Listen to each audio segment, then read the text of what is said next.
Halo semuanya, Assalamualaikum warahmatullahi wabarakatuh. Welcome back again to my YouTube channel di Tautri Channel. Selamat datang kembali di channel Tautri Channel buat Bapak Ibu, sahabatku semuanya, pioneers dimanapun Anda berada.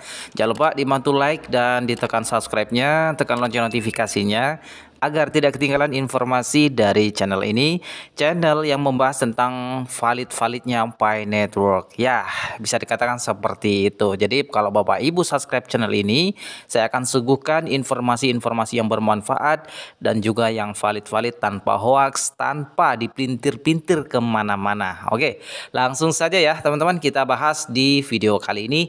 Jangan di skip videonya karena nanti saya akan jelaskan secara terperinci dan pelan-pelan supaya bisa dipahami oleh semua kalangan ya. Oke, langsung saja. Jadi teman-teman, PID sudah diumumkan oleh core team selaku owner daripada Pi Network itu sendiri, yaitu adalah Dr. Nicholas Kokalis dan Cheng Diovan beserta istrinya sudah muncul ke publik, bahkan menyampaikan dengan jelas ya. Nah, jadi teman-teman, PID itu dimulai di tanggal 14 Maret ya. Itu sampai tanggal 21 ya. Jadi kurang lebih ya 1 mingguan lah ya, lebih ya. Nah, jadi menggunakan manfaat PID ini atau Pi Fest ini ya teman-teman. Jadi festival Pi ini diadakan untuk semua komunitas Pi Network di seluruh dunia.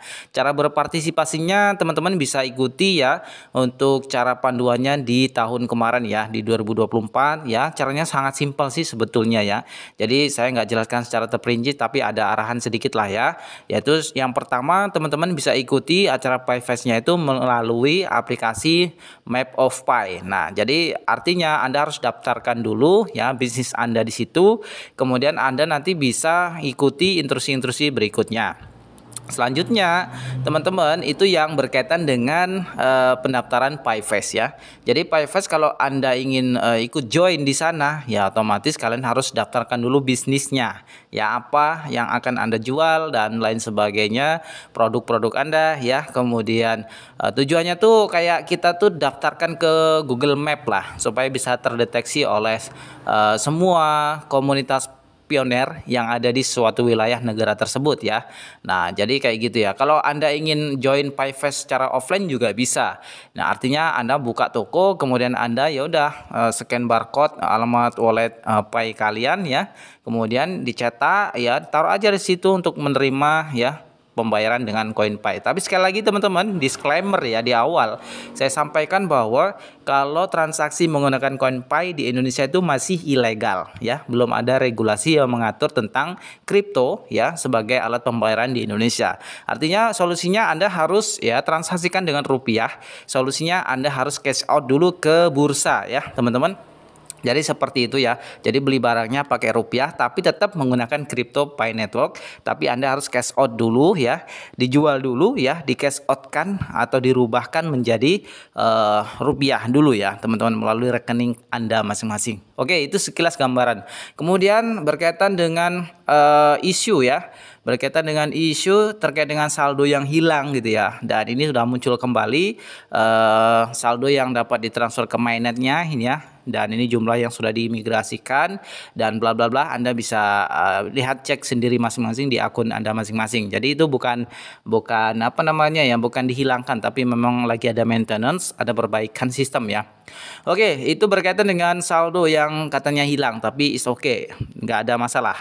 Selanjutnya kita akan bahas tentang ini teman-teman ya, dimana ini panjang ya. Ini Anda bisa tonton videonya dan saya akan langsung bahas saja di selengkapnya di sini. Saya akan bahas satu persatu ya. Oke, langsung saja kita bahas dan let's check it out. Oke, langsung saja kita bahas. Hari Pi 2025 memperluas ekosistem dengan utilitas di semua tingkatan setelah jaringan terbuka ya. Nah, kayak gitu.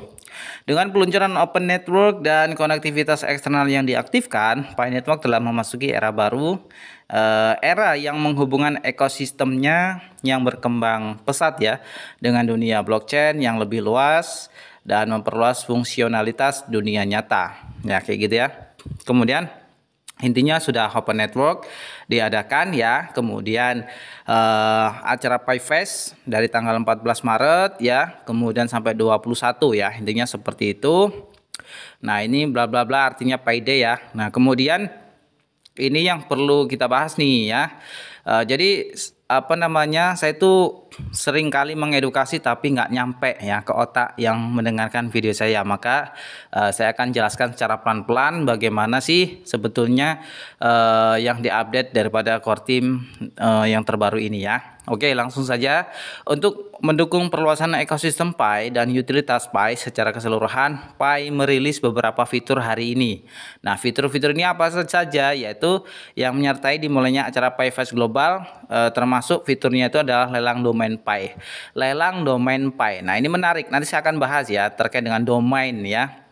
Kemudian ada juga periode belanja Pi Fest dimulai, kemudian perluasan aplikasi ekosistem mainnet dan perombakan UI ya, ekosistem mainnet. Nah, yang pertama saya akan bahas tentang domain Pi dulu ya, teman-teman. Ini kan sedang acara lelang domain Pi itu sampai tanggal 28 Juni ya. Artinya sampai di hari Pi Today itu pun nanti bisa diperpanjang kalau dalam 24 jam itu ada yang melelangnya lebih atau ada tambahan lah kayak gitu ya. Nanti bisa diperpanjang ya, intinya durasinya sampai tanggal 28 Juni ya, atau hari di mana hari Pi Today.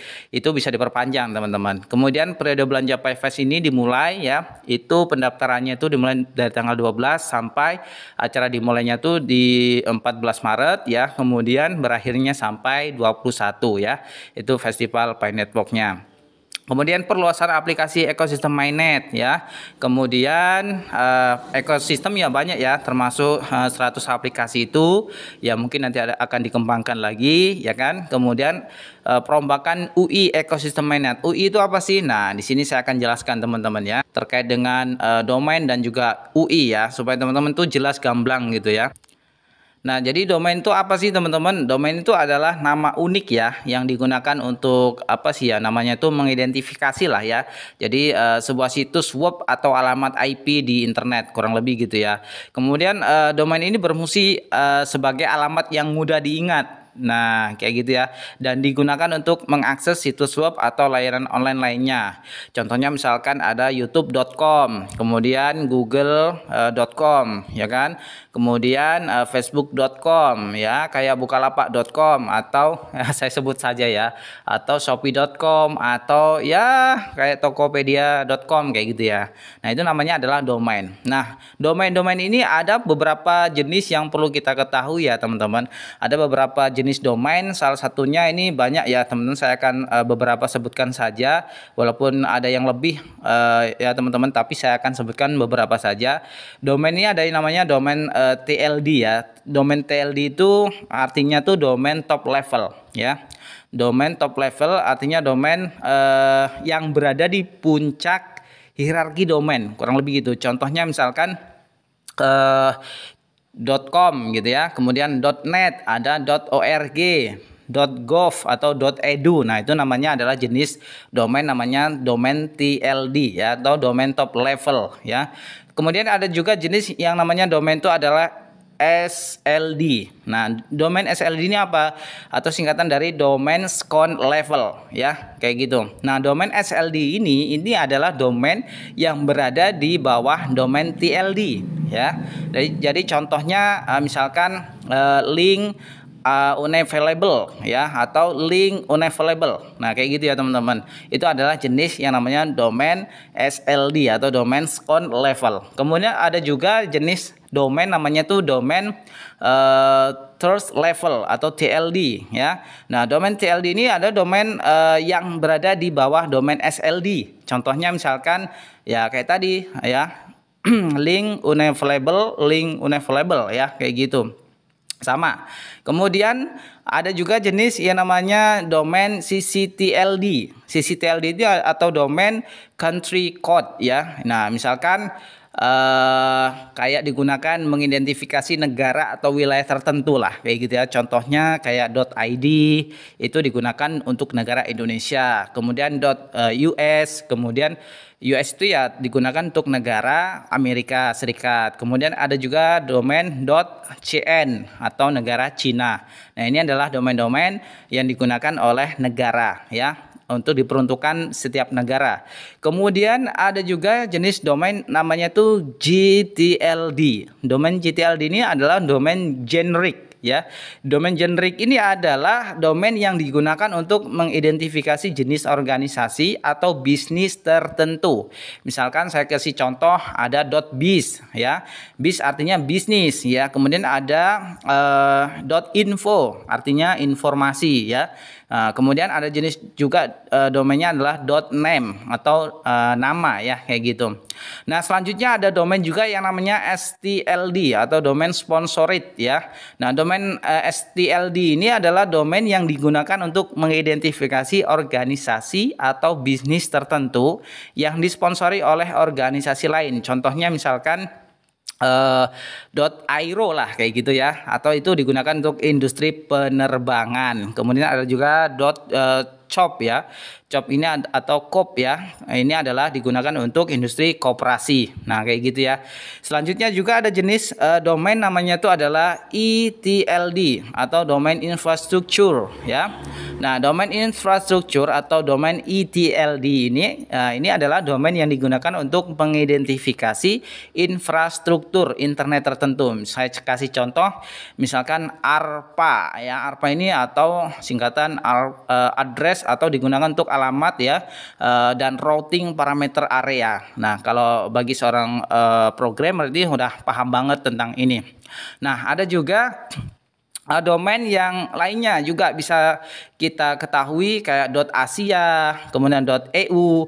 Kalau .asia itu ya untuk Asia, kemudian .eu untuk negara Eropa, kemudian .tv itu untuk televisi, kemudian ada .fm itu untuk radio ya, kemudian .name itu untuk nama, kemudian .pro itu untuk apa ya, profesional ya, kemudian ada juga .travel ya untuk perjalanan. Nah, kayak gitu ya, itu terkait dengan sekilas apa itu domain dan juga jenis-jenis domainnya. Selanjutnya saya akan jelaskan juga tentang UI ya. Itu kan kita ada juga tuh updatean terbaru dari Kortim tentang perbaikan UI, atau ya UI itu tuh apa ya? Kalau dalam dunia internet itu singkatan dari user interface ya. User interface ini atau bisa dikatakan kalau bahasa Indonesia itu lebih gampangnya antar muka pengguna ya. Nah, kayak gitu ya. UI ini tuh merujuk pada bagian dari suatu sistem ya, kayak aplikasi atau perangkat yang berinteraksi dengan pengguna ya. Kemudian memungkinkan itu kita itu untuk berinteraksi dengan sistem tersebut, kurang lebih gitu ya. Nah, UI ini itu bisa berupa seperti tombol icon ya, atau jenisnya tuh grafis lah ya. Itu bisa seperti tombol, icon, menu dan lain-lain ya. Kemudian juga ada jenisnya juga tuh bisa berupa teks ya. Teks itu ya menyerupai seperti label, pesan dan lain-lain. Kemudian ada juga jenisnya tuh ada suara ya. Bisa berupa suara seperti suara tombol, suara notifikasi dan lain-lain ya. Kemudian juga ada jenisnya adalah gerakan. Itu UI ya, seperti animasi, transisi dan lain-lain. Nah, tujuan UI ini adalah apa? Untuk membuat pengguna ya dapat menggunakan sistem atau aplikasi dengan mudah ya, efektif dan efisien tentunya.